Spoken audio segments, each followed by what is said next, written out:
الحمدللہ وکفی وسلام علی عبادہ الذین اصطفی اما بعد۔ محترم سامعین کرام، یوم عاشوراء کے دن روزہ رکھنا، اپنے اہل و عیال پر کھانے پینے میں وسعت کرنا، یہ احادیث مبارکہ سے ثابت ہے۔ لیکن اس کے علاوہ آج جو ایک غلط کام ہو رہا ہے کہ تعزیہ بنا کر اس کو لے کر گھوما جا رہا ہے، اس کو لے کر ناچ رہے ہیں، ڈھول بجا رہے ہیں، گا رہے ہیں، جھنڈا اٹھا کر، علم اٹھا کر دوڑ رہے ہیں۔ کیا یہ طریقہ صحیح ہے؟ کیا یہ کام دین کا کام ہے؟ اس بارے میں علماء کا کیا فرمان ہے؟ محترم ناظرین کرام، میں نے پہلے بتایا تھا آپ حضرات کو کہ شریعت اسلام میں غم کا، ماتم کا کوئی تصور نہیں ہے۔ صرف اس عورت کے لیے جس کے شوہر کا انتقال ہو جائے، اس کے لیے اتنی گنجائش ہے کہ شوہر کے انتقال پر وہ 4 مہینے 10 دن شوق کر سکتی ہے، اس کے علاوہ کسی کے انتقال پر ماتم اور شوق کرنے کی اجازت نہیں۔ اور یہ ماتم کی شروعات کب سے ہوئی؟ علماء فرماتے ہیں، شیعہ کی کتابوں سے حوالہ دیتے ہیں کہ پہلی مرتبہ امام حسین رضی اللہ عنہ کی شہادت کے بعد جب ان کے بچے اور تمام مستورات یزید کے دربار میں پہنچے تو یزید کی جو بی بی ہندہ تھی وہ باہر آ کر دیکھتی ہے تو وہ رونے لگی، غم کرنے لگی۔ تو یزید نے بی بی ہندہ سے کہا، یہاں غم نہ کر، گھر کے اندر ان لوگوں کو لے جا اور گھر کے اندر ان لوگوں کو لے جا کر غم منا۔ روایات میں آتا ہے یزید نے یوں کہا، میں نے امام حسین کو بیعت کرنے کے لیے مجبور کرنے کا حکم دیا تھا کہ ان کو بیعت کرنے کے لیے مجبور کرو، قتل کرنے کا حکم نہیں دیا تھا۔ یہ ابن زیاد کی زیادتی ہے جو اس نے امام حسین رضی اللہ عنہ کو شہید کیا۔ الغرض یزید نے سب سے پہلے اپنی بیوی کو اس کا حکم دیا کہ گھر میں ان مستورات کو لے جا کر غم مناؤ۔ تو علماء شیعہ کی کتابوں کے حوالے سے اس بات کو بیان فرماتے ہیں کہ سب سے پہلا غم منانے والے اور اس کا حکم دینے والا یزید ہے۔ اس دن جو تعزیے بناتے ہیں، علم اٹھاتے ہیں، جھنڈے اٹھاتے ہیں، ناچتے ہیں، گاتے ہیں، میرے بھائی آپ کو میں بتاتے چلوں، اس چیز کا تعلق دین اسلام سے قطعاً نہیں ہے، دین اسلام سے دور دور تک کوئی تعلق نہیں ہے۔ یہ عمل نہ قرآن و حدیث سے ثابت ہے، نہ صحابہ سے، نہ اجماع و قیاس سے، نہ خلفاء سے، کسی سے ثابت نہیں ہے۔ دین تو میرے بھائیوں اللہ کے نبی صلی اللہ علیہ وسلم پر دین مکمل ہو گیا۔ حجۃ الوداع کے موقع پر اللہ رب العزت نے آیت نازل فرمائی، الیوم اکملت لکم دینکم واتممت علیکم نعمتی ورضیت لکم الاسلام دینا، کہ ہم نے دین کو کامل و مکمل بنا دیا۔ جب آپ پر دین مکمل ہو گیا، کامل ہو گیا، تو پھر نہ اس کے بعد اس دین میں کوئی چیز کوئی بڑھا سکتا ہے، نہ اس کو گھٹا سکتا ہے۔ جب دین مکمل ہو گیا تو اس کے بعد کا یہ عمل آپ صلی اللہ علیہ وسلم کے دنیا سے پردہ فرمانے کے تقریباً 58 یہ 60 سال کے بعد، 58 یہ 60 سال کے بعد واقعہ کربلا پیش آیا۔ سن 60 یہ 61 ہجری میں واقعہ کربلا پیش آیا اور امام حسین رضی اللہ عنہ کی شہادت ہوئی۔ آپ صلی اللہ علیہ وسلم کے دنیا سے پردہ فرمانے کے 60 سال کے بعد کا یہ واقعہ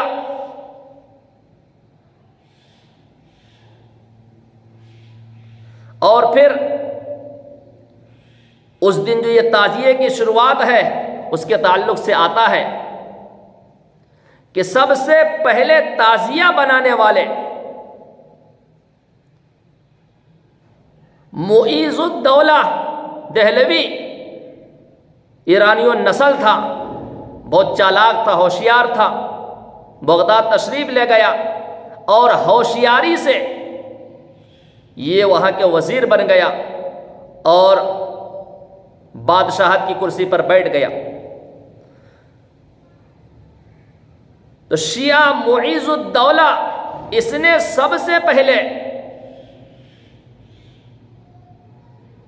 علامہ سیوطی رحمۃ اللہ علیہ نے تاریخ خلفاء میں البدایہ والنہایہ میں یہ لکھا ہوا ہے کہ سب سے پہلے شیعہ معیز الدولہ نے 351 ہجری میں حکم دیا، 351 ہجری میں حکم دیا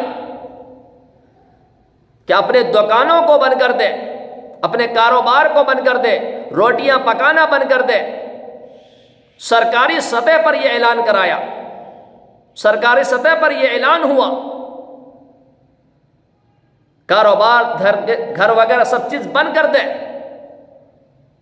اور عورتوں کو یہ حکم دیا کہ وہ اپنے بالوں کو کھول کر، دوپٹے کو ہٹا کر، اپنے چہرے کو پیٹے، اپنے چھاتی کو پیٹتے ہوئے باہر نکل جائے۔ ذرا سوچے محترم سامعین کرام، اور اس کا کہنا یہ ہے کہ جب امام حسین رضی اللہ عنہ کی شہادت ہوئی تو آل رسول کے جو مستورات تھے، اہل بیت کے جو مستورات تھے، شہادت کے بعد انہوں نے اپنے دوپٹے کو پھاڑے تھے، اپنے کپڑے کو پھاڑے تھے، اپنے سینے کو مارا تھا۔ اسی لیے غم میں اس موقع پر عورتیں بالوں کو کھول کر، کپڑے کو ہٹا کر، چھاتیوں کو پیٹتے ہوئے گلیوں میں نکل جائے، بازاروں میں نکل جائے، یہ ان کا طریقہ ہے۔ سب سے پہلا حکم 10 محرم کو شیعہ معیز الدولہ نے دیا۔ ذرا سوچے، سیدہ فاطمہ الزہرا رضی اللہ عنہا جن کے بارے میں آتا ہے، فرماتی تھی میرے انتقال کے بعد میرے جنازے کو رات میں اٹھانا تاکہ میرے جنازے پر بھی کسی غیر محرم کی نظر نہ پڑے۔ جو اپنے انتقال سے پہلے یہ وصیت کرتے ہو کہ رات میں میرے جنازے کو اٹھانا تاکہ میرے جنازے کو کوئی دیکھ نہ سکے، کیا ان کی بیٹی، کیا ان کی بیٹیاں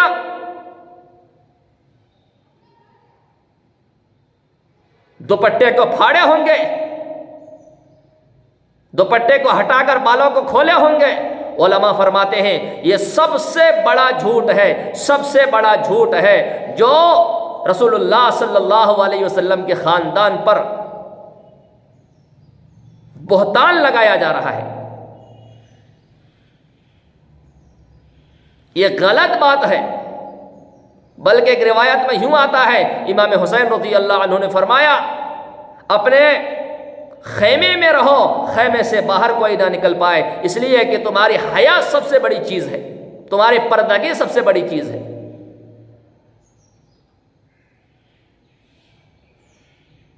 پہلا حکم تو یہ دیا کاروبار سب چیز دکان وغیرہ بند کر کے بازاروں میں نکل جائے۔ ذرا سوچیں میرے بھائیوں، اگر کوئی جوان لڑکی، جوان عورت بالوں کو کھول کر روڈ میں آئے گی تو اس وقت ان کے ایمان کا کیا ہوگا؟ حدیث پاک میں آتا ہے اگر کوئی عورت گھر سے باہر نکلتی ہے تو شیطان اس کے پیچھے لگ جاتا ہے، اور اگر کوئی کپڑا سر سے ہٹا کر بالوں کو کھول کر باہر نکلے تو ذرا سوچیں آپ کہ اس کے ایمان کا کیا حال ہوگا، اور شیطان کس طرح اس کو بہکانے میں لگے گا۔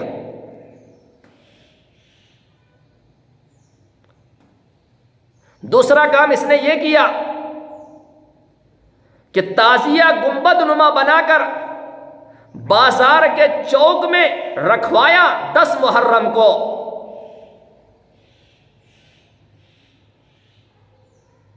351 یہ 52 ہجری میں پہلی مرتبہ دوسرا کام کیا۔ اور تیسرا کام اس نے یہ کیا کہ تمام مساجد کے اوپر صحابہ کے نام لکھ کر لعنت اللہ لکھوایا، اور خصوصاً امیر معاویہ رضی اللہ عنہ کا نام لکھ کر اس کے بعد لعنت اللہ لکھ کر مسجد کے ہر دروازے پر چپکا دیا۔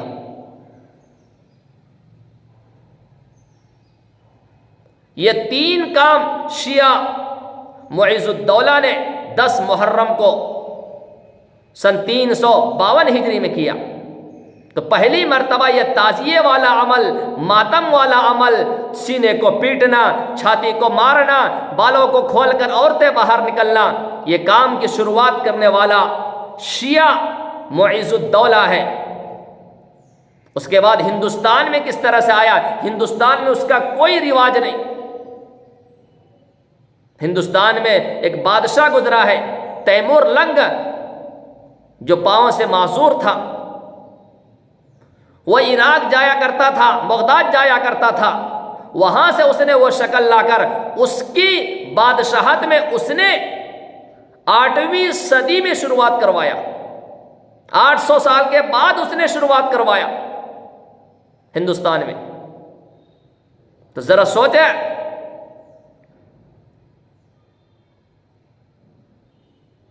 352 ہجری میں پہلا کام ہوا، پھر 8ویں صدی میں ہندوستان میں آیا۔